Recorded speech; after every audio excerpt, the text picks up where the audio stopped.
നിൽക്കുന്ന അനുയായികൾ മുഴുവൻ വൈകാരികമായിട്ടാണ് മതം പിന്തുടരുന്നത്.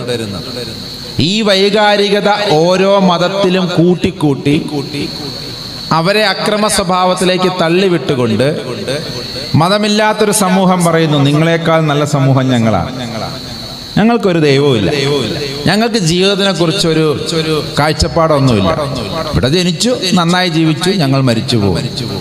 പരലോകമുണ്ടെന്നോ ഇവിടെ ആരോ പറയുന്നു, പരലോകത്തിന് വേണ്ടി മരിക്കാൻ തയ്യാറായവരെ പേടിയില്ലാത്ത കാര്യമൊക്കെ പറഞ്ഞു. നേരെ തിരിച്ച് അവർ ചോദിക്കുന്നൊരു ചോദ്യമുണ്ട്, ഈ പേടിയില്ലായ്മ കൊണ്ട് തന്നെയല്ലേ നിങ്ങൾ കൊല്ലുകയും കൊല്ലിപ്പിക്കുകയും ചെയ്യുന്നത്? അതുകൊണ്ടാണ് ഞാൻ ആ വാക്ക് നമ്മൾ പറയുമ്പോൾ പ്രബോധനത്തില് ചില കാര്യങ്ങളുടെ നന്മ മാത്രമേ നമുക്കറിയൂ.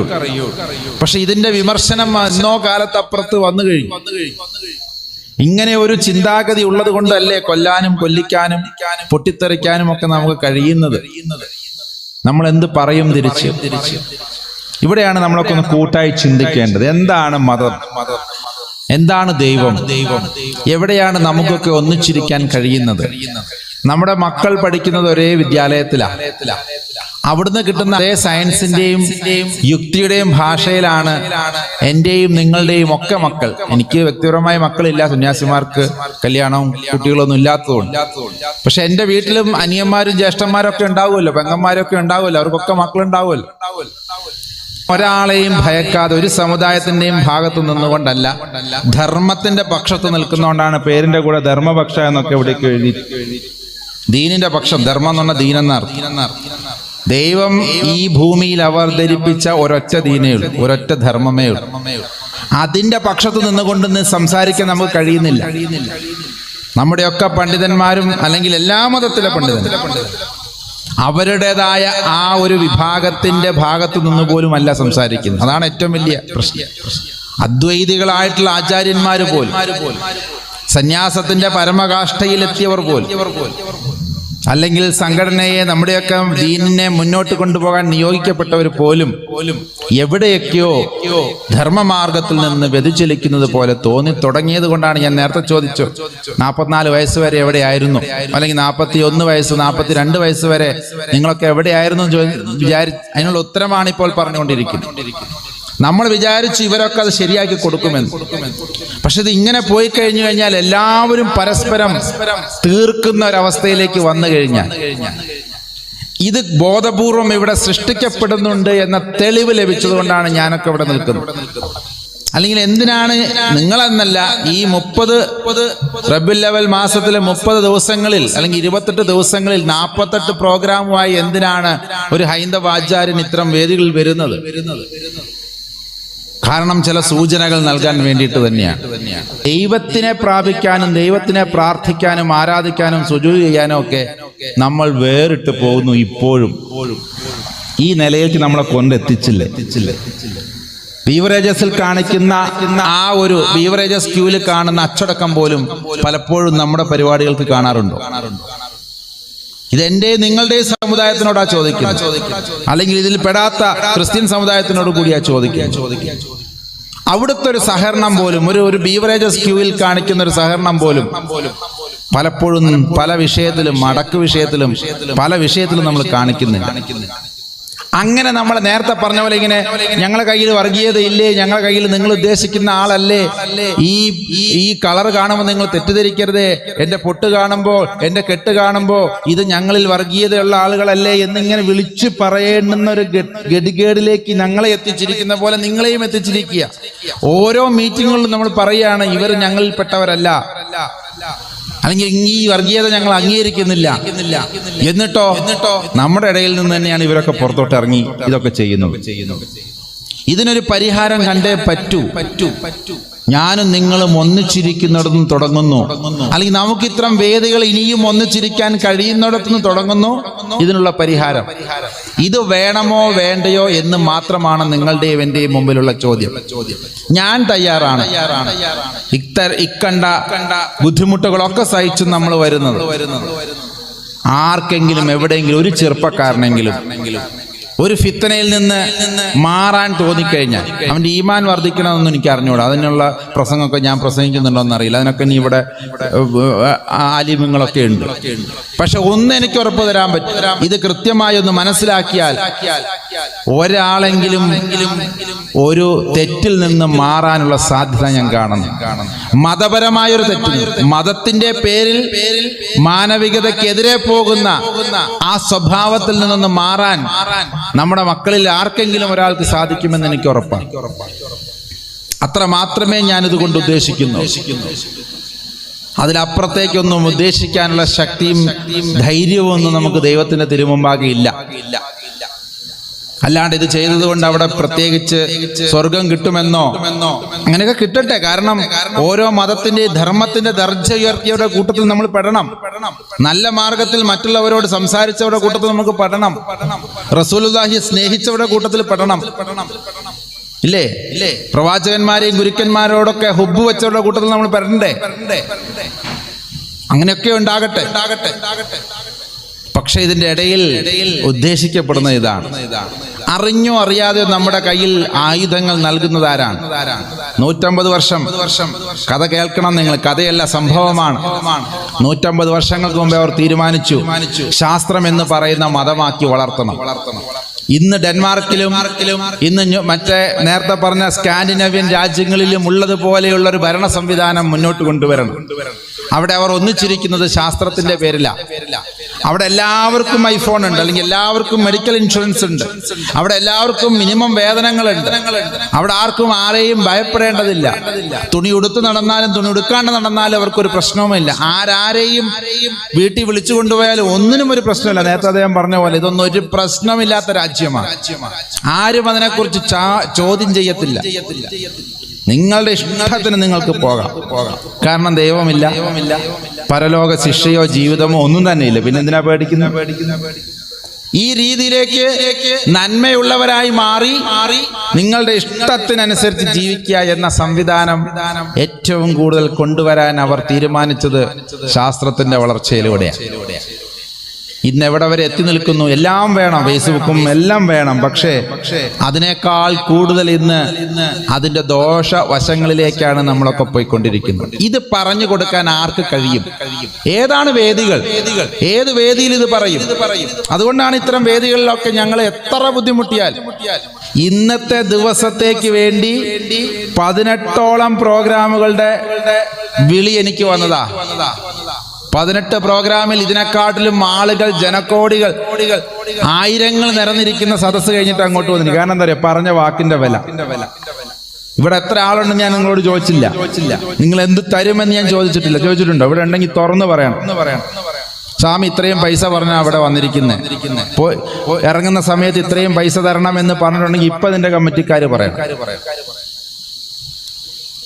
എന്നാൽ ഈ ഉറപ്പാണ്, നിങ്ങൾ തരുന്നതിന്റെ ഇരട്ടിയുടെ ഇരട്ടി കിട്ടാവുന്ന വേദി ഉപേക്ഷിച്ചിട്ട് എന്നവിടെ നിൽക്കുന്നത്. എന്താണെന്നറിയോ? പറഞ്ഞ വാക്ക് വസിയത്ത് ഉള്ളവൻ അത് പാലിക്കണം. അപ്പോഴേ ഈമാൻ ഉണ്ടാവുള്ളൂ എന്ന് നാളെ നിങ്ങളൊന്ന് മനസ്സിലാക്കണം. നാളത്തത് എനിക്ക് ഏറ്റവും ഇഷ്ടപ്പെട്ട, എൻ്റെ ഏറ്റവും വലിയ, എനിക്ക് ഏറ്റവും വേണ്ടപ്പെട്ട ഉസ്താദിന്റെ ഒരു പ്രോഗ്രാം നാളെ എറണാകുളത്ത് നടക്കുക. അദ്ദേഹവും കേന്ദ്രമന്ത്രിയും എത്ര സന്നാഹങ്ങളാണെന്നറിയോ? പക്ഷേ വൈലത്തൂർ എന്ന് പറഞ്ഞ സ്ഥലത്ത് ഒരു കൊച്ചു പ്രോഗ്രാം ഉണ്ട്. കുറച്ച് കുട്ടികൾ മാത്രമേ ഉള്ളൂ. അതായത് അവിടെ ഒരു ഹിഫുൽ കോളേജ് ഉണ്ട്. ആ കോളേജുമായി ബന്ധപ്പെട്ട ഒരു 10 അവിടെ പഠിക്കുന്ന കുഞ്ഞുങ്ങളോട് സംസാരിക്കാൻ വേണ്ടി കുറേ മുമ്പേ വാക്ക് കൊടുത്തുപോയി. അയാൾ ആകെ തരുന്നത് ആ കരുവാര കൊണ്ട് വൈലത്തൂർ കുറച്ച്, അയാൾ അങ്ങനെയല്ലേ കണക്ക് കൂട്ടത്തുള്ളൂ. ഞാനിവിടുന്ന് ആലപ്പുഴയിൽ നിന്നാണ് അവിടെ ചെല്ലുന്നവൻ, അയാൾക്ക് നോക്കേണ്ട കാര്യമില്ലല്ലോ. എൻ്റെ വീട് വൈലത്തൂർ ഏകദേശം ഒരു 10-60 കിലോമീറ്റർ കാണും. അതിനുള്ള എണ്ണക്കാശ് ഇവിടെ നിന്ന് പോയാലും അത്രേ കിട്ടുള്ളൂ. പക്ഷെ നാളെ നടക്കുന്ന 24-ാം തീയതി എറണാകുളത്ത് വെച്ച് കേന്ദ്രമന്ത്രിമാരും നമ്മുടെയൊക്കെ മന്ത്രിമാരും മുൻ മന്ത്രിമാരും ഒക്കെ പരിപാടിയിൽ പങ്കെടുക്കുന്നതിൽ ഈ പറയുന്ന ഉസ്താദിന്റെ മക്കളടക്കം നേരിട്ട് ക്ഷണിച്ചിട്ട് ഒരു രക്ഷയില്ല. പറഞ്ഞ വാക്കൊന്നേ ഉള്ളൂ. ഇത് എൻ്റെ കൂടെ നിൽക്കുന്നവർ നാളെ കാണണം. സ്വാമി വലിയ പ്രോഗ്രാം നോക്കി പോകുന്നവനല്ല. എൻ്റെ മക്കളുടെ മുമ്പിൽ ഞാൻ ഈ മാതൃക കാണിക്കണം. അല്ലേ? അല്ലെങ്കിൽ എനിക്ക് പറയാറുള്ളത് ബുദ്ധിമുട്ടാവൂടെ, നമുക്ക് ഇതും ക്യാൻസലാക്കാം അതും ക്യാൻസലാക്കാം, നമുക്ക് അങ്ങോട്ട് പോയാൽ ഒരു ചെറിയൊരു അഡ്ജസ്റ്റ്മെന്റിൽ നമ്മുടെ പോക്കറ്റിൽ വരുന്ന പൈസ കൂടും. അതുകൊണ്ട് ഈ രീതിയിലേക്കൊക്കെ നമ്മൾ തെളിയിച്ചു കൊടുക്കണം. പറഞ്ഞുകൊണ്ട് വരുന്നത് ഇതാണ്.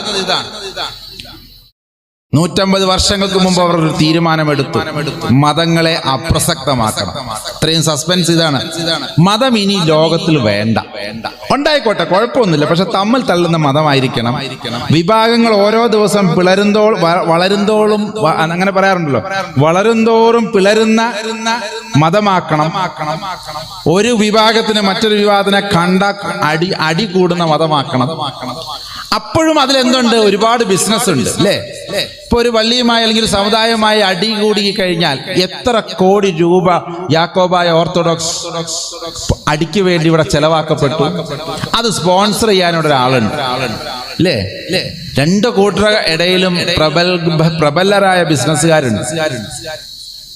ഈ രീതിയിലേക്ക് ഇത് തല്ല് കൂടിയാലും അവർക്ക് ഗുണം, തല്ല് കൂടിയില്ലെങ്കിലും അവർക്ക് ഗുണം. മതങ്ങളുടെ കാര്യമാണ് പറയുന്നത്, പ്രസക്തമായ കാര്യങ്ങളാണ് പറയുന്നത്. ഒന്ന് ആലോചിച്ച് നോക്കൂ, എത്ര കോടി രൂപ ഇവിടെ പിരിക്കപ്പെട്ടു ഈ പള്ളി വഴക്കിനും കേസിനും വേണ്ടി. ഇനിയും അതിനൊരു തീരുമാനമായിട്ടുണ്ടോ? ഇനിയും സംസ്കരിക്കപ്പെടാത്ത മൃതദേഹങ്ങൾ 29, 30, 1 മാസമൊക്കെ ആയ സമയ കാലഘട്ടത്തിലാണ് ഇന്ന് സംസ്കരിച്ചോന്ന് എനിക്ക് അറിഞ്ഞുകൂടാ. പക്ഷെ 10-29 ദിവസമായി സംസ്കാരം നടക്കാതെ മോർച്ചറിയിൽ ഇരിക്കപ്പെടുന്ന ശവശരീരങ്ങളുള്ള നാട്ടിൽ നിന്നുകൊണ്ടാണ് ഞാൻ ഈ സംസാരിക്കുന്നത്. നമ്മളെ ഇങ്ങനെ ആക്കിയത് ആരാ? ഏതായാലും ഞങ്ങൾ അങ്ങോട്ടും ഇങ്ങോട്ടും, നമ്മൾ അങ്ങോട്ടും ഇങ്ങോട്ടും അല്ലാന്ന് നമുക്ക് തന്നെ അറിയാം അല്ലേ? അദ്ദേഹം സൂചിപ്പിച്ചു. ഇത് നമ്മളല്ല അങ്ങോട്ടും ഇങ്ങോട്ടും ആക്കിയ, കാരണം അതിന് മാത്രമൊന്നും നമ്മൾ അങ്ങോട്ടും ഇങ്ങോട്ടും ഇവിടെ പോരാടിയിട്ടില്ല. ഉണ്ടോ? അല്ലെങ്കിൽ അതിന് മാത്രം നിങ്ങൾ പറ, അങ്ങനെയാണോ? നമ്മൾ അങ്ങോട്ടും ഇങ്ങോട്ടും ആക്കിയതിന്റെ വല്ല തെളിവുകളും നിങ്ങളുടെ കയ്യിലുണ്ടോ? ഈ തെളിവുകൾ ഇല്ലാത്തത് കൊണ്ടാണ് ഞാനിവിടെ നിൽക്കുന്നത്. ഇല്ല എന്നതിന്റെ തെളിവാണ് ഞാനിവിടെ നിൽക്കുന്നുണ്ട് അല്ലേ? നമ്മുടെയൊക്കെ ഉള്ളിൽ സൗഹാർദ്ദം തന്നെയാണ്. യഥാർത്ഥ മതത്തിന്റെ ആഴത്തിലേക്ക് ഞാനൊന്ന് ആഴ്ന്നിറങ്ങി ചെന്നപ്പോൾ എല്ലാ മതക്കാരോടും പറയുന്നു, നിങ്ങളുടെ എല്ലാ മതങ്ങളുടെ അവാന്തര വിഭാഗങ്ങളുമായി ബന്ധപ്പെട്ട് നിങ്ങളുടെയൊക്കെ തത്വശാസ്ത്രങ്ങളെ ഞാനൊന്ന് പരിശോധിച്ചു നോക്കിയിട്ടുണ്ട്. എവിടെയും ഒരു പ്രവാചകനും ഒരു ഗുരുവും ഒരു സമ്പ്രദായവും വർഗീയപരമായി പെരുമാറാൻ അവരുടെ അനുയായികളോട് പറഞ്ഞിട്ടില്ല. ഉണ്ടെന്ന് നിങ്ങൾക്ക് തെളിയിക്കാൻ കഴിഞ്ഞാൽ ഞാൻ ഈ പണി നിർത്തും, വേറെ പണിക്ക് പോകും. ഇനിയും കുറെ പണികൾ അറിയാം. അതുകൊണ്ട് ഇങ്ങനെ ആചാര്യനായി അല്ലെങ്കിൽ ഏതെങ്കിലും ഒരു സമുദായത്തിന്റെ മതപരമായ ഉടുപ്പിട്ടുകൊണ്ട് ജീവിക്കണമെന്ന് ഒരു നിർബന്ധവും ഞാൻ ആർക്കും ഒരു സ്ഥലത്തും ഞാൻ എഴുതി വെച്ചിട്ടില്ല, അല്ലെങ്കിൽ അങ്ങനെ പോകാമെന്ന് ഒരു നിയത്തും വെച്ചിട്ടില്ല. ഞാനിതിന്റെ കൂടെ നിൽക്കുന്നത് മതങ്ങളെല്ലാം സൗഹൃദത്തെ മാത്രമേ പ്രോത്സാഹിപ്പിച്ചിട്ടുള്ളൂ. പ്രത്യേകിച്ച് റസൂലുള്ളാഹിയുമായി ബന്ധപ്പെട്ട കാര്യത്തിൽ. യഹൂദന്റെ ശവം കൊണ്ടുപോകുമ്പോൾ എഴുന്നേറ്റ് നിൽക്കുന്നത്, നിന്നെപ്പോലെ നിന്റെ അയൽക്കാരനെയും സ്നേഹിക്കണമെന്ന് പറയുമ്പോൾ പൂച്ചയുടെ ഉറക്കത്തെ പോലും മാനിക്കുന്നത് അല്ലേ? അദ്ദേഹം പറഞ്ഞു. അതുകൊണ്ട് ഞാൻ വിശദീകരിച്ച് പറയാം, ഉറുമ്പുകളുണ്ടോ എന്ന് നോക്കുന്നത്. അങ്ങനെ എത്ര കാര്യങ്ങൾ നമ്മൾ എത്ര കാര്യങ്ങൾ സൂക്ഷ്മതയോടുകൂടി ദീനിനെ പുലർത്തിയ ആളുകളുടെ കാര്യമാണ് നമ്മളൊക്കെ പറഞ്ഞുകൊണ്ട് വരുന്നത്. സൂക്ഷ്മതയോട് കൂടിയിട്ടാണ് നമ്മൾ ദീനിനെയൊക്കെ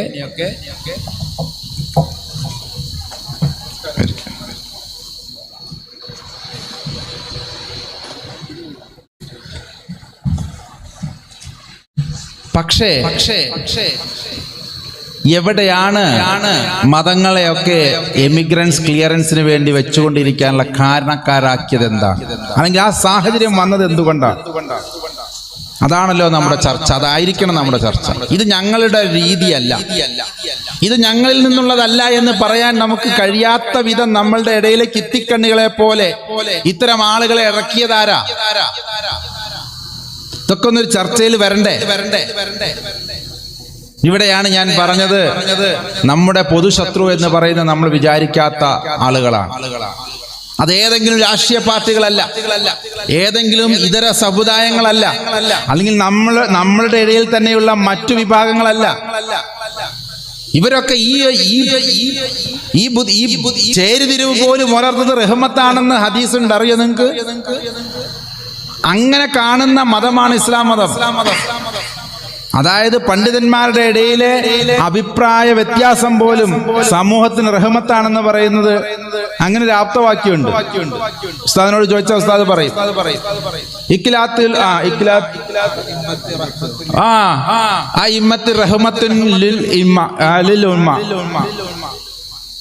ഉണ്ട്. അതുകൊണ്ടാണല്ലോ അവർ പറഞ്ഞത്. അങ്ങനെ കാണുന്ന ഒരു പോസിറ്റീവ് മതമാണ്. ഞാനും ഉസ്താദും തമ്മിൽ ഒരു അഭിപ്രായ വ്യത്യാസമുണ്ടെങ്കിൽ അത് എന്തിലേക്ക് കലാശിക്കണം? സമൂഹത്തിന്റെ നന്മയ്ക്ക് എങ്ങനെ ആക്കിയെടുക്കണം? ഒരു കഴിഞ്ഞ നോമ്പിന് ഞാൻ പ്രസംഗിച്ചപ്പോ ഇത് പറഞ്ഞു ഈ ഭാഗത്ത് ഒരൊറ്റ പള്ളിയുള്ളൂ എന്ന് വിചാരിക്കുക.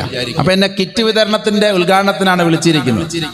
ഞാൻ ചോദിച്ചു ഈ നാട്ടിൽ ഇത് എത്രാമത്തെ കിറ്റാ? അപ്പൊ പറഞ്ഞു 15ാമത്തെ കിറ്റാ. ഞാൻ പറഞ്ഞു അൽഹംദുലില്ലാ, ഒരു 15 വിഭാഗം കൂടി ഇവിടെ ഉണ്ടായിരുന്നെങ്കിൽ 30 ദിവസവും കിറ്റ് കൊടുക്കാൻ ആള് കണ്ടേനെ. ഒരാൾ 5 കിലോ കൊടുക്കുമ്പോൾ അടുത്ത കമ്മിറ്റിക്കാർ എന്ത് കൊടുക്കണം? 6 കൊടുക്കണം, അല്ലെങ്കിൽ 10 കൊടുക്കണം. അത് കാണുമ്പോൾ മറ്റുള്ളവർ എന്ത് ചെയ്യണം? 15 ആക്കണം. അതിന്റെ കൂടെ ഏലക്കായും നെയ്ച്ചോറിനുള്ള നെയ്യും കൊടുക്കണം. മറ്റേത് ഒരു കൂട്ടർ മാത്രമേ ഉള്ളെങ്കിലോ ഏതെങ്കിലും റേഷനറി കൊടുത്തിട്ട് കഞ്ഞി മതി എന്ന് പറയാനുള്ള സാധ്യതയുണ്ട്. കാരണം അത് തന്നെ കൊടുക്കുന്ന വലിയ കാര്യം. ഈ ക്വാളിറ്റി ഉണ്ടോ നോക്കാൻ മറുഭാഗത്തില്ല. ഇങ്ങനെ മനുഷ്യരെ നന്മയിലേക്ക് വിളിക്കുന്നതിലേക്കും മനുഷ്യരെ നന്മ ചെയ്യാൻ പ്രേരിപ്പിക്കുന്നതിലേക്കും മനുഷ്യർക്ക് നന്മ ചെയ്യുന്നതിലേക്കും നമ്മൾ എന്ത് ചെയ്യണം? ഈ വിഭാഗീയതകൾ ഒന്ന് തിരിച്ചു വിട്ടിരുന്നെങ്കിൽ എന്തോരം ഗുണമുണ്ടാകുമായിരുന്നു. അതിന് പകരം തമ്മിൽ സുജൂദിലേക്ക് പോകുമ്പോൾ പോലും അടി കൊടുക്കുന്ന രീതിയിലേക്ക് ഞങ്ങളുടെ ഇടയിലൊക്കെ അവിടെ അങ്ങനെയൊക്കെ ഉണ്ട്. മലപ്പുറം ജില്ല ഇവിടെയൊന്നും അങ്ങനെ വലിയ ബുദ്ധിമുട്ടുകളില്ല. ചിലയിടങ്ങളിൽ പോലീസും കേസും വഴക്കുമായി പള്ളികൾക്ക് കാവൽ നിന്നുകൊണ്ടൊക്കെയാണ് കുർബാനകളും അല്ലെങ്കിൽ സുജൂദുകളും നടത്തപ്പെടുന്നത്. ഇങ്ങനെ ആക്കിയതിന്റെ കാരണം അറിയണ്ടേ മക്കളെ? ഇവിടെയാണ് ഞങ്ങളെപ്പോലുള്ളവരൊക്കെ സംസാരിക്കാൻ തീരുമാനിച്ചത്. ബുദ്ധിമുട്ടുണ്ടാകുമെന്ന് എനിക്കറിയാം. ചില കാര്യങ്ങൾ, അപ്രിയ സത്യങ്ങൾ കേൾക്കുമ്പോൾ നിങ്ങൾക്കല്ല, ഇത് കേൾക്കുന്നതിന്റെ മറയ്ക്ക് പിന്നിൽ അപ്പുറം ഇരുന്നതിനൊക്കെ വീക്ഷിക്കുന്ന ചിലവർക്കൊക്കെ വിഷമങ്ങൾ ഉണ്ടാവും. കാരണം പെട്ടുപോയതിന്റെ പെടുത്തിയതിന്റെയൊക്കെ കുറ്റബോധമുണ്ടാവും. അതുണ്ടാകണം. അതിനുള്ള അവസരങ്ങളായി തുടങ്ങി. ഇല്ലെങ്കിൽ നമുക്ക് ഇനി ബാല്യമില്ല. മതം തീർത്തും അപ്രസക്തമാകും. ഇപ്പോൾ ഓടിക്കൊണ്ടിരിക്കുന്ന ഈ സ്കാൻഡിനേവിയൻ രാജ്യങ്ങളിൽ എന്ന് പറഞ്ഞുകൊണ്ട് ഓടുന്ന ആ വാട്സപ്പ് ഉണ്ടല്ലോ, അതിലെത്ര മനോഹരമായിട്ടാണ് അവർ പറയുന്നത് എന്നറിയുമോ? മതമാണ് സർവത്തിന്റെയും പ്രശ്നം. മതമുള്ള രാജ്യങ്ങളിൽ ആളുകളെ നിരത്തി വെടിവെച്ചു കൊല്ലുകയും വെട്ടിക്കൊല്ലുകയും ബോംബിട്ട് കൊല്ലുകയും ചെയ്യുന്ന ഒരു രാജ്യം, അതേ നൂറ്റാണ്ടിലാണ് മതം, ദൈവം, ബൈബിൾ അല്ലെങ്കിൽ ഗ്രന്ഥങ്ങൾ ഒന്നുമില്ലാത്ത സ്കാൻഡിനേവിയൻ രാജ്യങ്ങളിൽ ഇത്രയും ശാന്തിയും സമാധാനം പുലരുന്നത് എന്ന് കേൾക്കുമ്പോൾ എന്റെയും നിങ്ങളുടെയും മക്കൾ നാളെ എന്ന് വിചാരിക്കും, ദൈവം എന്നാ പിന്നെ അങ്ങോട്ട് പോയി ജീവിച്ചേക്കാം. ഈ രാജ്യങ്ങൾ അല്ലെങ്കിൽ ദൈവത്തിന്റെ പേര് പറയുന്ന രാജ്യങ്ങൾക്കൊന്നും ഇനി അതിൽ പറയുന്നുണ്ട്. പണ്ഡിതന്മാർ ഇതൊന്ന് കേൾക്കണം, പണ്ഡിതന്മാർ ഇതിന് മറുപടി പറയണം എന്ന് പറയുന്നുണ്ട് ആ വീഡിയോയിൽ.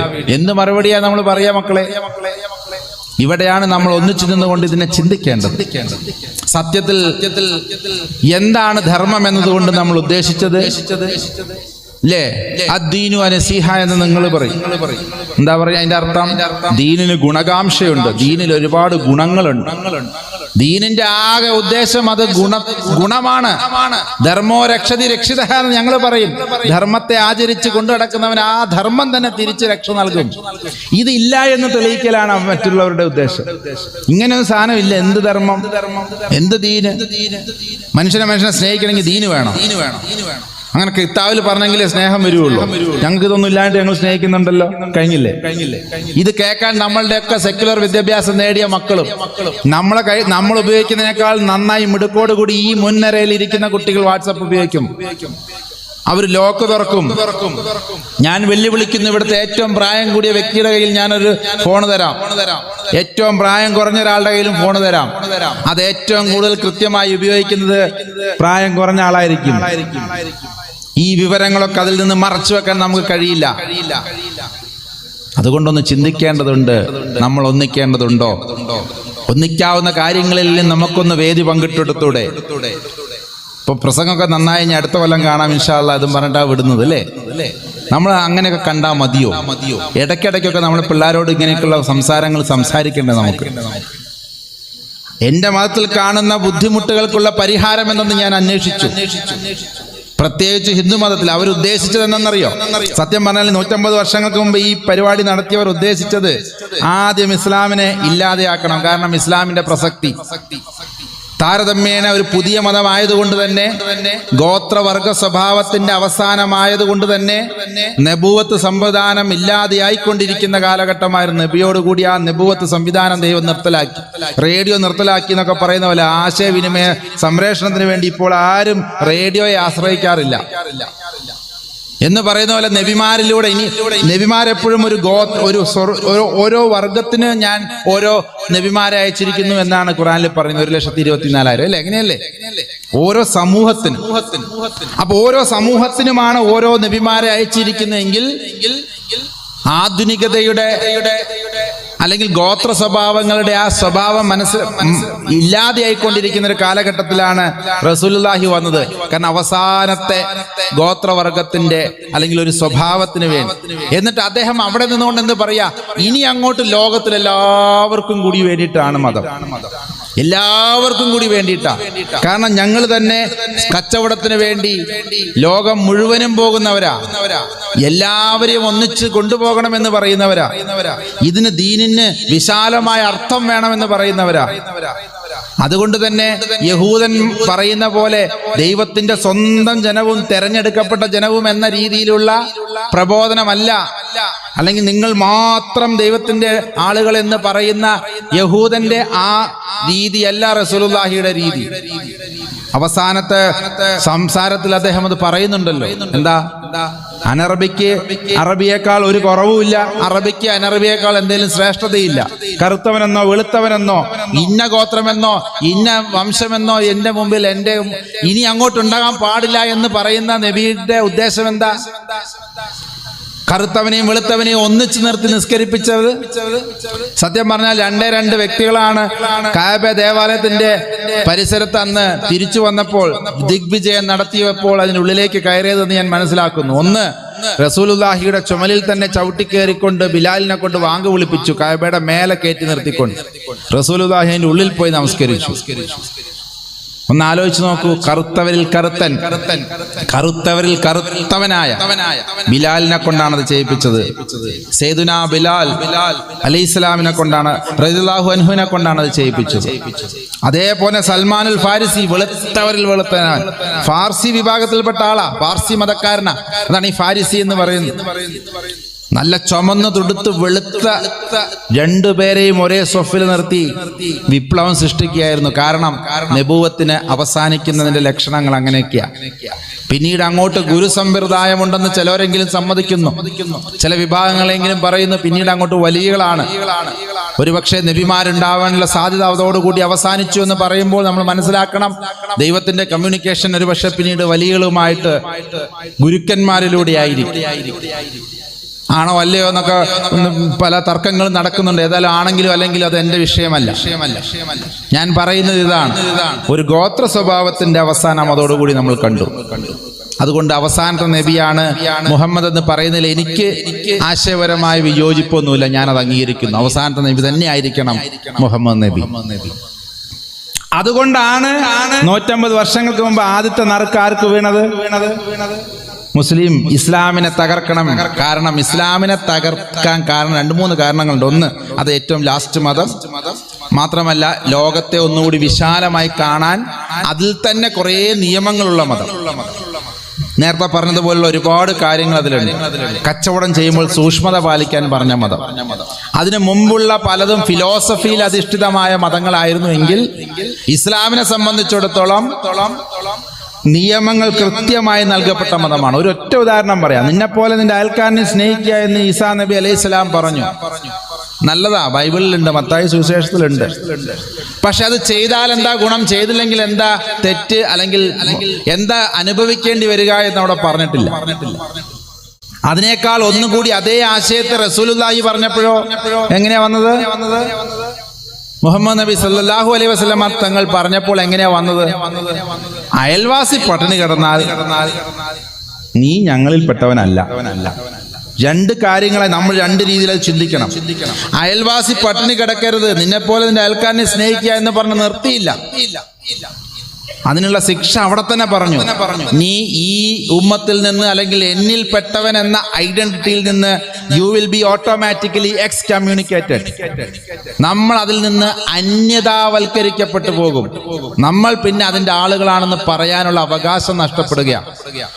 അങ്ങനെയൊക്കെ വളരെ കഠിനമായി പറഞ്ഞെങ്കിലേ ഇത് നമ്മൾ ഉത്തരവാദിത്തമായി ഏറ്റെടുക്കുള്ളൂ. ഇപ്പൊ 100% മാർക്ക് മേടിക്കാതെ ഇങ്ങോട്ട് വന്നേക്കരുത്, ഇനി കുടുംബത്തിൽ സ്ഥാനമില്ല എന്നൊക്കെ പറഞ്ഞതിന്റെ അർത്ഥം അന്ന് മുതൽ അങ്ങ് ഇറക്കി വിടുന്നൊന്നുമല്ല. അങ്ങനെയൊന്നും പേടിക്കരുത്, അല്ലേ?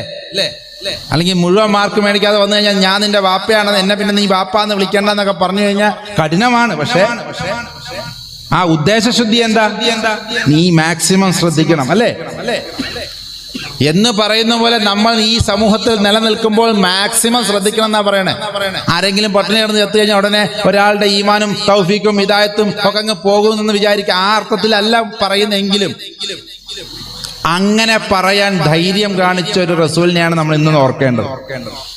അങ്ങനെ കൃത്യമായി ഓരോ കാര്യത്തിലും എവിടെ തുപ്പണം, എങ്ങനെ മൂത്രമൊഴിക്കണം എന്ന് വരെ പറയുന്ന, എങ്ങനെ ഏത് വശം ചെരിഞ്ഞു കിടക്കണം എന്ന് പറയുന്ന, തിന്നുന്നതിന് മുമ്പും കുടിക്കുന്നതിന് മുമ്പും എങ്ങനെ കഴിക്കണം, എന്ത് കഴിക്കണം എന്ന് പറഞ്ഞ കൃത്യമായ ശിക്ഷണം നൽകി അങ്ങനെ ഒരു സമൂഹം ഉദ്ഘാടനം ചെയ്ത് അതിന്റെ പരിപൂർണതയിൽ കണ്ട് അടുത്ത ആളുകൾക്ക് അതിനുള്ള ട്രെയിനിങ് കൊടുത്തതിന് ശേഷമാണ് മറ്റ് പ്രവാചകന്മാരെ പോലെ അല്ല റസൂലുള്ളാഹി വഫാത്തായത്.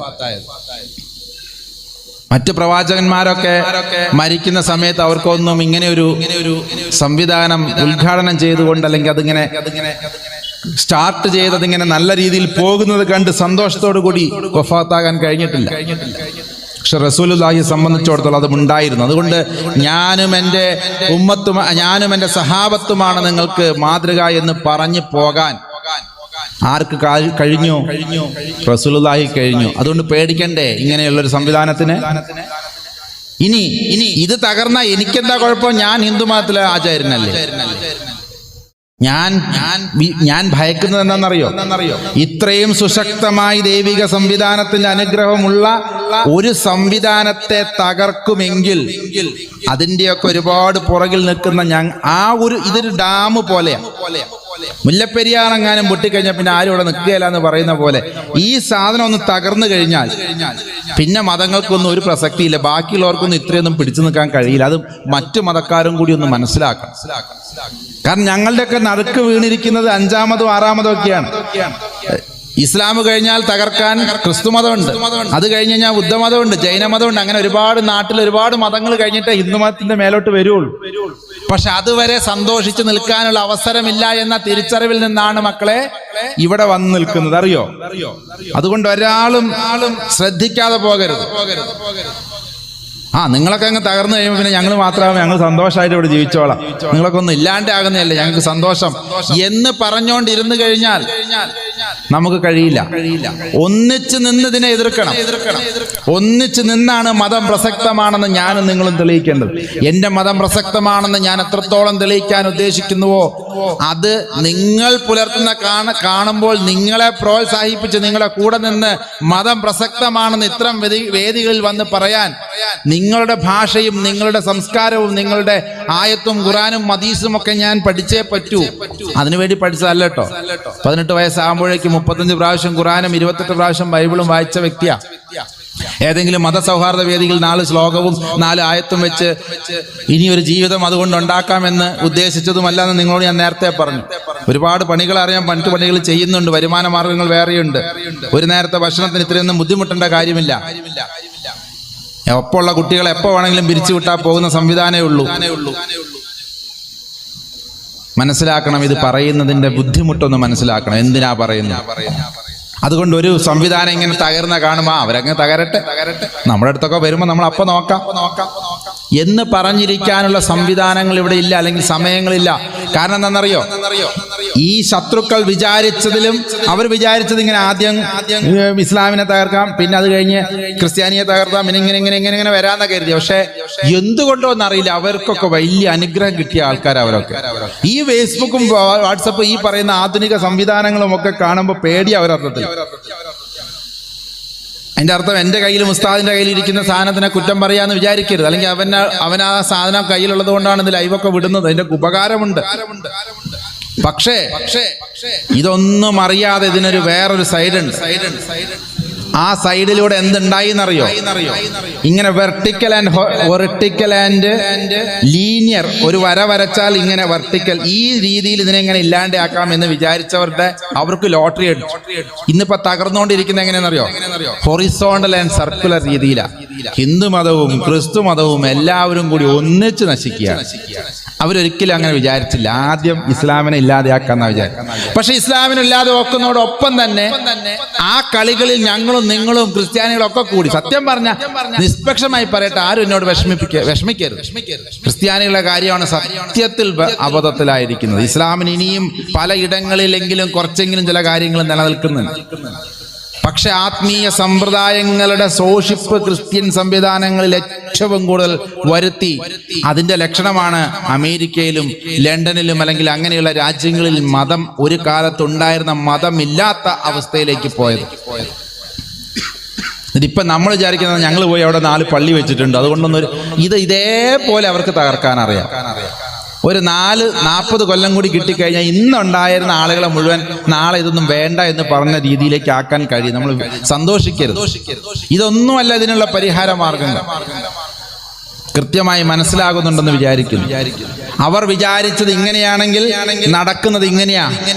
എല്ലാവരും ഒരുപോലെ, നമ്മുടെയൊക്കെ മതങ്ങളിലെ അപ്രസക്തി ഒരുപോലെ ചർച്ച ചെയ്യപ്പെടുക.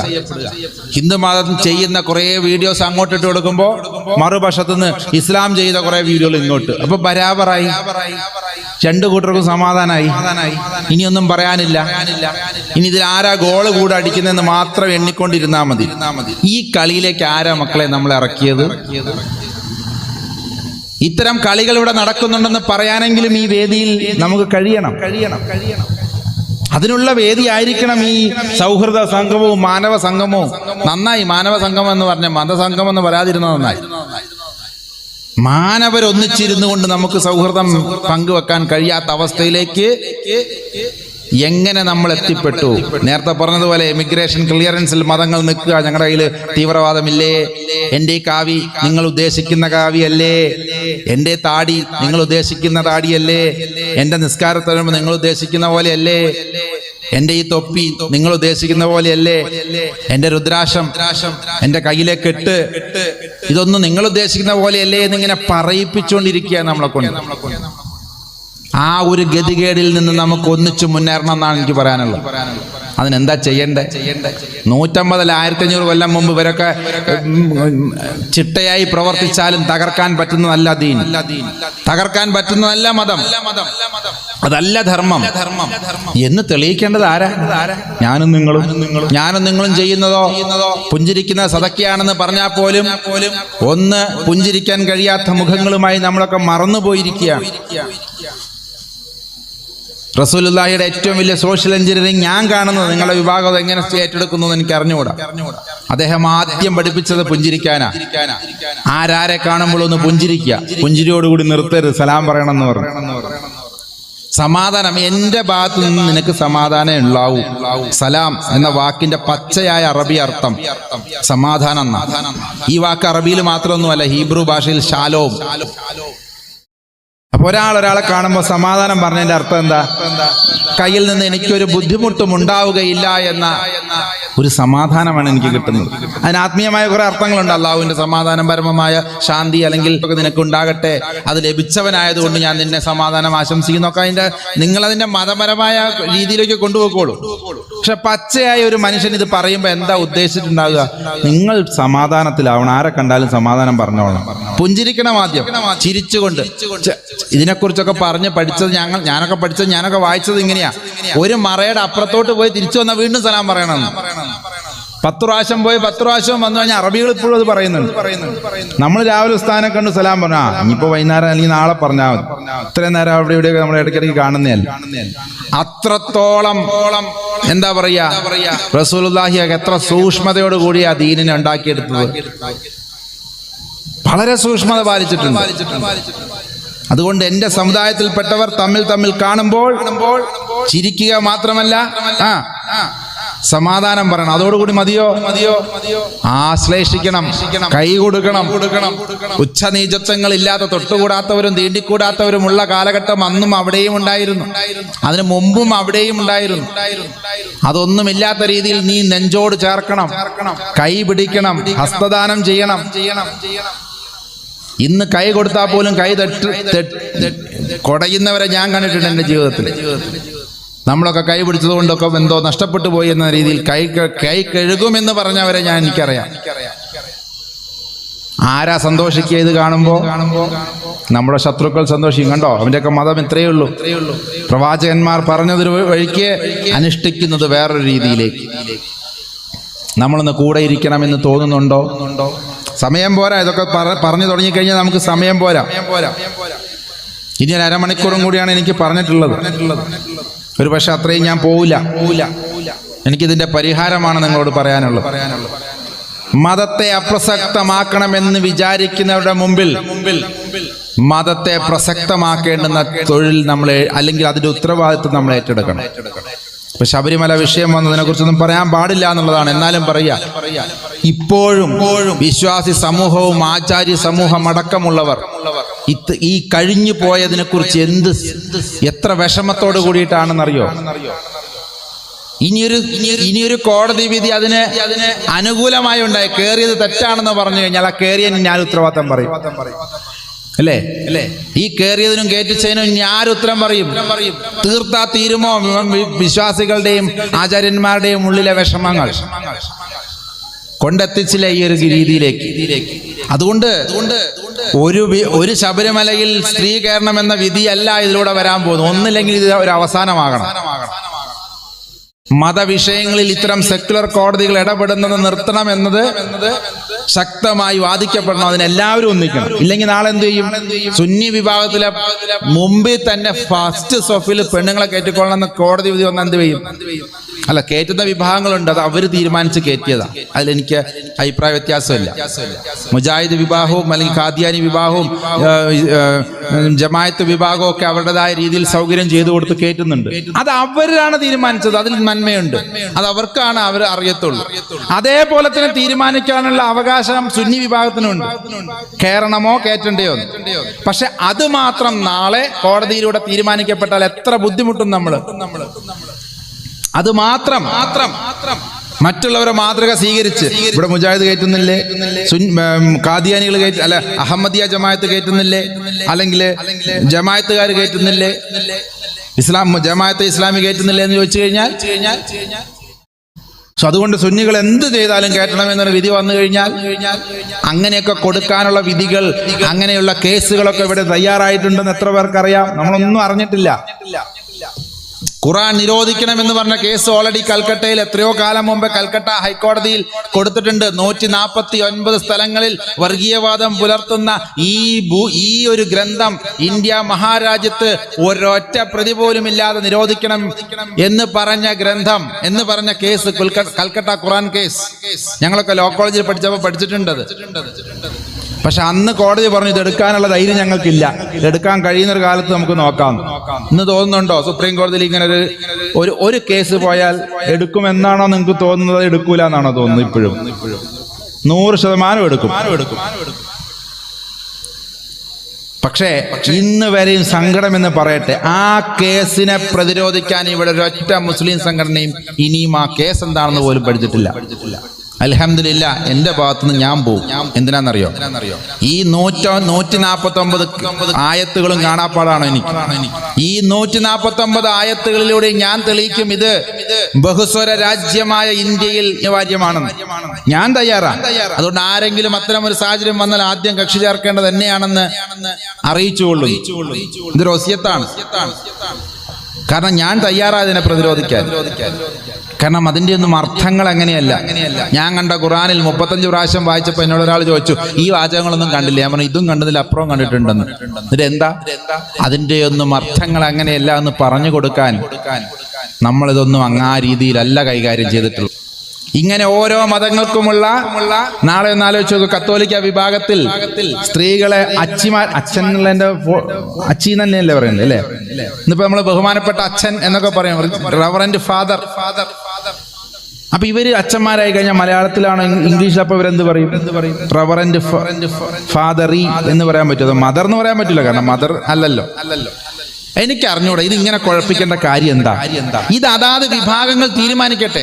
ഇപ്പൊ CSI വിഭാഗം തീരുമാനിച്ചു. നമ്മുടെ ഇടയിലൊക്കെ CSI എന്ന് പറഞ്ഞ ചർച്ച് ഓഫ് സൗത്ത് ഇന്ത്യ എന്ന് പറഞ്ഞ ആംഗ്ലിക്കൻ ചർച്ചിന്റെ അവര് പോയപ്പോ ഇവിടെ പിന്നെ CSI ആയി മാറി. അവരുടെ ഇടയിൽ അച്ഛന്മാരുണ്ട്, കൊച്ചമ്മമാരുണ്ട്, ലോഹയൊക്കെ ഇട്ട് ഇടക്കെട്ടൊക്കെ കെട്ടിയ ബിഷപ്പുമാരുണ്ട്.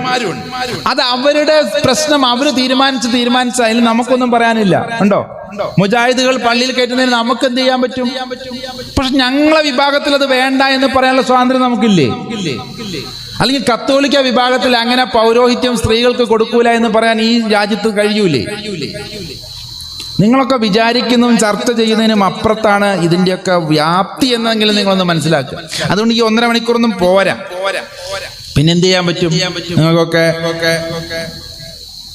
ക്ഷീണവും കുഴക്കമൊക്കെ കാണും. ഇനി ഇത് കഴിഞ്ഞിട്ടൊരു ബഹുമാനപ്പെട്ട ഉസ്താദിന്റെ തങ്ങളവറുകളുടെ ഒക്കെ ഒരു അല്ലേ പരിപാടി കൂടിയുണ്ട്. ഏതായാലും പറഞ്ഞൊന്ന് തീർക്കാൻ ശ്രമിക്കുകയാണ്. നമ്മളുടെ മുമ്പിലിരിക്കുന്ന ഒരുപാട് കാര്യങ്ങളെ കുറിച്ചൊന്നും അല്ല നമുക്കിതിനെക്കുറിച്ച് ഒന്നും അറിയില്ല. 150 കൊല്ലമായി കൃത്യമായി ശാസ്ത്ര സാങ്കേതിക മനഃശാസ്ത്ര രംഗത്ത്, മതരംഗത്ത് ചിട്ടയോട് കൂടി നമ്മുടെ ശത്രുക്കൾ മതങ്ങളെ ഇല്ലാതെയാക്കുക എന്ന അജണ്ടയോട് കൂടി എല്ലാത്തിനെയും ആട്ടിക്കയറ്റി ക്ലിയറൻസിന് നിർത്തിയിരിക്കുന്ന ഈ ഒരു കാലഘട്ടത്തിലെങ്കിലും എന്ത് പ്രതിരോധം എന്നെങ്കിലും നമ്മളൊന്ന് ചിന്തിച്ചു തുടങ്ങണം. ഇങ്ങനെയൊക്കെ ഉണ്ടെന്ന് ഞാൻ വന്ന് പറയുമ്പോഴെങ്കിലും അല്ലേ നിങ്ങൾ സത്യം പറ, നെഞ്ചു തൊട്ട് പറ, ഇങ്ങനെയൊക്കെ നടക്കുന്ന ഉണ്ട് എന്നത് ഇതിന്റെ മുമ്പ് ആരെങ്കിലും ഏതെങ്കിലും പ്രസംഗവേദിയിൽ കേരളത്തിലെ ഏതെങ്കിലും മതത്തിൽപ്പെട്ട ഒരു ആചാര്യൻ പറഞ്ഞിട്ടുണ്ടോ? ഇതെന്റെ ഒരു വെല്ലുവിളിയാണ്. ഇത് പൊതുസമൂഹം കാണുന്ന ലൈവ് പോകുന്നൊരു കാര്യമാണ്. ഒരു മതത്തിലും പെട്ട, ഒരു വിഭാഗത്തിലും പെട്ട ആളുകൾ ഇത്തരം രീതിയിൽ നമ്മൾ ബുദ്ധിമുട്ടിലേക്കാണ് ദിവസവും ചെല്ലുന്നത്. എന്റെയും നിങ്ങളും ഒന്നിച്ച് കപ്പലിൽ കയറ്റി മുക്കിക്കൊല്ലാനുള്ള പരിപാടിയാന്നുള്ളത് നമ്മൾ മനസ്സിലാക്കിയിട്ടില്ല. എല്ലാവർക്കും അവരുടെ വിഭാഗം, അവരുടെ കാര്യങ്ങൾ, ഇതിങ്ങനെ പോകുന്നതിനനുസരിച്ച് ആണെന്ന് ആലോചിച്ച് നോക്കൂ. അതുകൊണ്ടാണ് വ്യത്യസ്തമായ രീതിയിൽ നമ്മൾ പ്രവർത്തിക്കുന്നത്. അതുകൊണ്ട് ഈ കൂട്ടത്തിൽ ഒന്നും നമ്മളെ പെടുത്തരുത്. എനിക്കെല്ലാവരും ഇവിടെ ഉണ്ടാകണമെന്ന് ആഗ്രഹിക്കുന്നു. ആർജിത ഹിന്ദു സമാജത്തിന്റെ എന്തോ എഴുതിയിരിക്കുന്ന നമ്മുടെ ഒന്നും എഴുതിയിട്ടില്ല. ആർജിത ഹിന്ദു സമാജത്തിന്റെ പരമാചാര്യൻ എന്ന നിലയ്ക്ക് എനിക്ക് നിങ്ങളോട് പറയാനുള്ളത്, ഇവിടെ ഇങ്ങനെ വിഭാഗീയത സൃഷ്ടിക്കുന്ന ഒരു വിഭാഗത്തിന്റെ പ്രതിനിധിയല്ല ഞാൻ. അല്ലെങ്കിൽ മറ്റു സമുദായങ്ങളുടെ വേദിയിൽ എന്നെപ്പോലുള്ള ആളുകൾ പങ്കെടുക്കുമ്പോൾ വിഷമം തോന്നുകയും ദേഷ്യം തോന്നുകയും ചെയ്യുന്നവരുടെ പ്രതിനിധിയല്ല ഞാൻ. ഇത് കാണുമ്പോൾ സന്തോഷിക്കുന്നവരുടെ പ്രതിനിധിയാണ്. അങ്ങോട്ടും ഇങ്ങോട്ടും നമ്മൾ ഒന്നിച്ച് താമസിക്കുകയും ഒന്നിച്ചൊരിടത്ത് വന്ന് ഇവിടുത്തെ പ്രശ്നങ്ങൾ പഠിക്കുകയും എൻ്റെ ദീനിന്റെ പ്രശ്നവും നിങ്ങളുടെ ധർമ്മത്തിന്റെ പ്രശ്നവും അല്ലെങ്കിൽ നിങ്ങളുടെ ദീനിന്റെയും എൻ്റെ ധർമ്മത്തിന്റെയും പ്രശ്നവും ഏറെക്കുറെ ഒന്നാണെന്ന് മനസ്സിലാക്കി അതിനൊരു പരിഹാരമാർഗം തേടണമെന്ന് ആഗ്രഹിക്കുന്നവരുടെ കൂട്ടത്തിൽ ഇരിക്കാനാണ് ഞാൻ ആഗ്രഹിക്കുന്നത്. ഏത് വിഭാഗത്തു നിന്നുള്ളവരാണെങ്കിലും. കാരണം ഒരൊറ്റ തലമുറ കൂടി കഴിഞ്ഞാൽ ഇവിടെ ഹിന്ദു മതവും ഉണ്ടാവില്ല, ക്രിസ്തു മതവും ഉണ്ടാവില്ല, ഇസ്ലാം മതവും ഉണ്ടാവില്ല. അതിന്റെ തെളിവ് ഞാൻ പറഞ്ഞു തന്നു. 18-നും 40-നും ഇടയിലുള്ള കുട്ടികളുടെ എണ്ണത്തിലെ കുറവ് അല്ലേ? ഇല്ലെങ്കിൽ ഇതിലൊക്കെ ഇങ്ങനെ നിറഞ്ഞിങ്ങനെ കുട്ടികൾ മുമ്പിൽ വന്നിരിക്കുക. ഇന്നിപ്പോ ഒരു ക്ലബിന്റെ ഉദ്ഘാടനം വെക്കുക. ഇവിടെ ഒരു നല്ല എന്താ പറയാ ഒരു എന്തോ ഒരു ടോമി ഉണ്ടല്ലോ, ക്രിമി ടോമി, റിമി പുള്ളിയുടെ ഒരു നല്ല അനുഗ്രഹീത കലാകാരിയൊക്കെ കേട്ടോ. എനിക്ക് ഒരു വിഷമമല്ലേ. പക്ഷെ ഈ പരിപാടിക്ക് പോയാൽ അതായിരുന്നു എന്നെങ്കിലോ ഇവിടെ ഒരൊറ്റ വയസ്സന്മാരെയും കാണുവാൻ ഇല്ല. നിങ്ങളൊക്കെ വിളിച്ചാലും വരുമോ? ഇല്ല. പക്ഷെ മുമ്പിൽ നിന്നുകൊണ്ട് ഈ ചാടാൻ ആരുണ്ടാകുമായിരുന്നു? അതിന് 4 മൈക്കൽ ജാക്സന്റെ പാട്ടൊക്കെ ആയിട്ട് നിങ്ങളും വരൂലേ? എവിടെ അതിന്റെ ആൾക്കാർ? അല്ലേ? അതിന് പറ്റുന്ന തപ്പാങ്കുത്തൊക്കെ ആയിട്ട് വന്നു കഴിഞ്ഞാൽ ഇവിടെ ഇങ്ങനെ അങ്ങനെയൊക്കെ നടത്തിയാൽ കുറെ പൈസ പിരിഞ്ഞു കിട്ടും. പള്ളിപ്പണിയൊക്കെ വേഗം തീർക്കാം. പള്ളിപ്പണി തീർന്നിട്ടില്ല എന്നാണോ എന്നോട് പറഞ്ഞത്? ഇനിയും തീരാനുണ്ട്. അപ്പൊ പിന്നെ ഞങ്ങളെപ്പോലത്തവരൊന്നും വിളിച്ച് പരിപാടി നടക്കുന്നതിന് വരെ നല്ല റിമീറ്റോമിയൊക്കെ വിളിക്കുന്നതാണ് നല്ലത്. പൊന്നു സഹോദരി, അവർ മോശമാണെന്നല്ലോ പറഞ്ഞു, അങ്ങനെയൊന്നും വ്യാഖ്യാനിക്കല്ലേ. അത് മറ്റൊരു പരിപാടിയാണ്. അല്ലെങ്കിൽ അങ്ങനെയുള്ള സ്റ്റേജ് ഷോകളൊക്കെ നടത്തി കഴിഞ്ഞാൽ എത്ര ദൂരത്തുനിന്ന് പിള്ളേർ അറിഞ്ഞു വരും, അല്ലേ? ഇതിപ്പോ ഈ മഹലുമായി ബന്ധപ്പെട്ട്, ഈ ഒരു ഏരിയയുമായി ബന്ധപ്പെട്ട, മറ്റേത് അരിപ്പാടുന്ന് വരും, കരുനാഗപ്പള്ളിയിൽ നിന്നും കാഞ്ഞിരപ്പള്ളിയിൽ നിന്നൊക്കെ വരട്ടെ. ഈ രീതിയിലേക്ക് നമ്മളെ കുഞ്ഞുമക്കളെ ഈ ഒരു രീതിയിലേക്ക് ചിന്തിപ്പിക്കുന്ന രീതിയിൽ ആക്കി. ഇത് ഒരുത്തം മാത്രം, കുറച്ച് പേര് 2-3 പേര് മാത്രം അവിടെ ചെറുപ്പക്കാരൊക്കെ ഇരിക്കുന്നു. നിങ്ങൾക്കൊക്കെ എന്ത് പറ്റിയടാ? മലയാളി മലയാളി തന്നെയല്ലേ? അതോ ചില ബംഗാളി പിള്ളേരുണ്ട് നല്ല മിടുക്കതിന്, അവർക്ക് പിന്നെ മലയാളം ഒന്നും അറിയില്ല. മലയാളികൾ തന്നെയാ. അല്ല, ഇന്നാളെ ഒരു വർഷം ഇതേപോലെ കുറെ ചെറുപ്പക്കാരെ കണ്ടപ്പോൾ ഞാൻ ചോദിച്ചു, മക്കളെ പേരെന്താ? ഒന്നും മിണ്ടുന്നു. അവസാനം പറഞ്ഞു ദീനുൽ ഇസ്ലാം. ഞാൻ ചോദിച്ചു അതെന്തുവാ? മേരാ നാം ഹേ എന്ന് പറഞ്ഞു. ഓ, അത് ശരി. അപ്പൊ ഇരുന്ന് തലകുലുക്കി കേട്ടത് മുഴുവൻ ബംഗാളികളായിരുന്നു. നിങ്ങൾ ബംഗാളികളൊന്നും അല്ലല്ലോ? 3 മലയാളികളാ. ഇപ്പൊ കണ്ടാലും മനസ്സിലാവും. പറഞ്ഞുകൊണ്ട് വരുന്ന ഇതാണ്. ഇതൊന്ന് അവസാനിപ്പിക്കേണ്ടതുണ്ട്. നമുക്ക് അടുത്ത പരിപാടിയിലേക്ക് പോകേണ്ടതുണ്ട്. മതം അപ്രസക്തമാക്കാൻ വേണ്ടി എല്ലാ അർത്ഥത്തിലും ശാസ്ത്രത്തെയും എല്ലാ വിവര സാങ്കേതിക വിദ്യകളെയും ഉപയോഗിച്ചുകൊണ്ട് എൻ്റെ മതം ശരിയല്ല എന്ന് എന്നെ കൊണ്ട് തന്നെ പറയിപ്പിക്കും. നിങ്ങളുടെ മതം ശരിയല്ല എന്ന് നിങ്ങളുടെ വാക്കുകൾ കടമെടുത്ത് തന്നെ പ്രചരിപ്പിക്കുക. ഇന്ന മൗലവി അവരോട് ഇന്ന മറുപടി പറഞ്ഞിട്ടുണ്ടെന്ന് പറയുന്നത് ഇതിലൊന്നും പെടാത്തവരാ. അല്ലെങ്കിൽ ഇന്ന സ്വാമിക്ക് മറുപടി കൊടുത്തു എന്ന് പൊക്കിക്കൊണ്ട് വരുന്നത്. അല്ലെങ്കിൽ പഴയ ചില സ്വാമിമാർ അങ്ങനെ ഉണ്ടായിട്ടുണ്ട്. ചില ആളുകൾ നവോത്ഥാനത്തിന്റെ പേരിലുമൊക്കെ ഒരർത്ഥത്തിൽ ഒരുപാട് ദോഷങ്ങൾ ഞങ്ങളുടെ തുറന്ന് പറയാതിരിക്കാൻ പറ്റില്ല. നവോത്ഥാനത്തിന്റെ പേരും പറഞ്ഞ് ഒരുപാട് ആളുകൾ ഇവിടെ പലതിനെയും തകർക്കും. അവർക്കൊരു പക്ഷേ എനിക്ക് അറിഞ്ഞുകൂടത് എന്താ സംഭവിച്ചത്. പക്ഷെ മൊത്തത്തിൽ അവരുടെ ജീവിതവും അവരുടെ കാലഘട്ടം, അതുകൊണ്ട് തന്നെ പലരും ഇന്ന് ആ കാലഘട്ടത്തിലൊന്നും ഇല്ല, അല്ലെങ്കിൽ അതൊന്നും തുടരുന്ന കുട്ടികളുമില്ല എന്നുള്ളതൊരു ആശ്വാസമാണ്. പക്ഷെ അവരുണ്ടാക്കിയ ആ കേടുപാടുകൾ, പുതിയ ആശയത്തിന്റെ പേരിൽ മറ്റും ഉണ്ടാക്കിയ ഒരുപാട് കേടുപാടുകൾ തീർക്കണമെങ്കിൽ ഇനി എത്ര ഈമാനുള്ളവർ വരണമെന്നാണ് ഞാനൊക്കെ ഇങ്ങനെ ആലോചിക്കുന്നത്. എത്ര സൂക്ഷ്മതയോടുകൂടി അവനവന്റെ മാർഗം പ്രസക്തമാക്കുന്നവർ വരണം. അതുകൊണ്ട് ഒരൊറ്റ കാര്യം പറയാനുള്ളൂ. മതം അപ്രസക്തമാകണമോ മതം പ്രസക്തമാകണമോ എന്ന് ഇന്ന് തീരുമാനിച്ചിട്ട് ഇവിടുന്ന് പോകണം. നാളത്തേക്കൊന്നും വെക്കരുത്. ഞാൻ വിശ്വസിക്കുന്നു, ഞാനും നിങ്ങളും ആഗ്രഹിക്കുന്നത്, അല്ലെങ്കിൽ ആഗ്രഹിക്കേണ്ടത് എൻ്റെ മതമെങ്കിലും, അല്ല അത് നിങ്ങൾക്ക് നിങ്ങളെ മതമല്ലേ അറിയുള്ളൂ. നിങ്ങളുടെ മതം ആണ് കൃത്യമായി അത് നല്ലതാണെന്ന് ലോകത്തിന്റെ മുമ്പിൽ തെളിയിക്കേണ്ടത്. ഒരു ഉദാഹരണം ഞാൻ നേരത്തെ പറഞ്ഞ അതേ റസൂലുള്ളാഹിയുടെ വിഷയത്തിലേക്ക് വരാം. നീ പട്ടിണി കിടക്കുന്ന നിന്റെ അയൽവക്കത്തുണ്ടെങ്കിൽ നീ മതം പ്രസക്തമാക്കിയവനല്ല, നീ എന്നിൽപ്പെട്ടവനെ അല്ല എന്ന് പറഞ്ഞാൽ അതിന്റെ അർത്ഥം എന്താ? ഇന്ന് കേരളത്തിലെ മുസ്ലിം സമുദായം മാത്രം വിചാരിച്ചു കഴിഞ്ഞാൽ, ഇന്നുള്ള ജനസംഖ്യയിൽപ്പെട്ടവർ മാത്രം വിചാരിച്ചു കഴിഞ്ഞാൽ 160 അയൽക്കാരനാ പറഞ്ഞിരിക്കുന്നത്, അല്ലേ? അയൽക്കാരൻ ആരാന്ന് റസൂലുള്ളാഹി ചോദിച്ചപ്പോൾ മറ്റൊരു ഹദീസിൽ പറയുന്നുണ്ട്, നിന്റെ മുന്നോട്ട് നോക്കുമ്പോൾ 140 പേര്, ഈ സൈഡിലേക്ക് 40 പേര്, ഇങ്ങനെ 4 ചുറ്റും 40 പേര്. അപ്പൊ ഒരു മുസ്ലിമിനെ ഏൽപ്പിച്ചിരിക്കുന്ന ഉത്തരവാദിത്വം എത്രയാ? 160 കുടുംബങ്ങൾ. അതിൽ അമുസ്ലിം എന്ന് നോക്കാൻ പറഞ്ഞിട്ടുണ്ടോ? മുസ്ലിം എന്ന് നോക്കാൻ പറഞ്ഞിട്ടുണ്ടോ? ഇല്ല. ജാതി മത വർഗ ലിംഗ വ്യത്യാസമന്യേ നിന്റെ അയൽവക്കത്ത് താമസിക്കുന്ന 160 കുടുംബങ്ങൾക്ക് നീ നന്മ ചെയ്യണമെന്ന് ഓരോ മുസ്ലിമിനെയും പറഞ്ഞ് ഏൽപ്പിച്ചിരിക്കുക. ഇതൊന്ന് കൃത്യമായി പുലർത്തിയിരുന്നെങ്കിൽ, ചിലവര് പറയും 150 ഇല്ല, 160 ഇല്ല സ്വാമി, ഇല്ല, പിന്നെ എത്രയാ? 40 ഉള്ളൂ. സമാധാനം, 40 എങ്കിലും. ഒരു മുസ്ലിം 40 ഏറ്റെടുത്താൽ 40 വരെയൊക്കെ ഉണ്ടെന്ന് എല്ലാവരും സമ്മതിച്ചിട്ടുണ്ട്. 160 ഇച്ചിരി കൂടി എന്ന് പറയാം. 40 ഉണ്ടെന്ന് എല്ലാവരും സർവ്വസമ്മതമല്ലേ? എല്ലാ ഹദീസും കൂട്ടി ക്രോഡീകരിച്ച് നോക്കുമ്പോൾ നമുക്കൊരു 40 എങ്കിലും എത്തിക്കൂടും. ഞാൻ പറയുന്നു, നിങ്ങൾ 40 വേണ്ട, 4 കുടുംബങ്ങളെ ഏറ്റെടുത്താൽ. ഒരു 0 വിലയില്ല. അതുകൊണ്ട് നമുക്ക് 40 വേണ്ട, 4 മതി. ഞാനെന്ന മുസ്ലിം, അല്ലെങ്കിൽ ഞാനെന്ന ധർമ്മം അനുഷ്ഠിക്കുന്നവൻ എൻ്റെ 4 വശത്തുള്ള 4 കുടുംബങ്ങളെ ഇന്നത്തെ കേരളീയ സാഹചര്യത്തിൽ ഏറ്റെടുത്തു കഴിഞ്ഞാൽ 10 വർഷം കൊണ്ട്, അല്ല 5 വർഷം കൊണ്ട് കേരളത്തെ 10 പ്രാവശ്യം ദാരിദ്ര്യ വിമുക്തമാക്കാം. ഇവിടെ റേഷൻ ഉണ്ടാവില്ല, APL കാർഡ്, BPL കാർഡ്, ആ കാർഡ് ഈ കാർഡ് ഒന്നും കാണുകയില്ല. ഇവിടെ ഒരു ആന്ധ്രേനെയും നമ്മൾ ആശ്രയിക്കേണ്ടി വരില്ല. പിന്നെ അവസാനം ഈ അരി വാങ്ങിയവൻ തിരിച്ചു ചോദിച്ചു, നിങ്ങൾക്ക് അങ്ങോട്ട് അരി വേണോ? ഞങ്ങൾക്ക് ധാരാളം അരിയായി. ഈ എക്കണോമിക് ഈ റസൂലുള്ളാഹി മുന്നോട്ട് വെച്ച ഈ ഇസ്ലാമിക് എക്കണോമിയെ കുറിച്ച് ഒരു പുസ്തകം പോലും ഈ ലോകത്തിൽ എവിടെ എഴുതപ്പെട്ട ഏതെങ്കിലും യൂണിവേഴ്സിറ്റികളുണ്ടോ എന്ന് തപ്പാൻ തുടങ്ങിയൊരു കാര്യമായി ഉണ്ടെങ്കിൽ എന്നെ ഒന്ന് അറിയിക്കണം, എനിക്ക് കൂടുതൽ പഠിക്കാൻ വേണ്ടിയിട്ടാണ്. പക്ഷേ നമ്മൾ നിഷ്പക്ഷമായി ഒന്ന് ഈ ഒരു റസൂലിൽ നിന്ന് പഠിച്ചു നോക്കിയേ. ഒരാൾ വിശ്വാസിയായാൽ 4 വീടിന്റെ ഐശ്വര്യത്തിനും കാരണമായി ആ ധർമ്മം, ആ ദീൻ വിളങ്ങണമെന്ന് ആഗ്രഹിച്ചത് ഒരു തെറ്റായി പോയോ? ഇങ്ങനെയല്ലേ നമ്മൾ നമ്മുടെ മതത്തെ പ്രസക്തമാക്കി കൊടുക്കേണ്ടത്?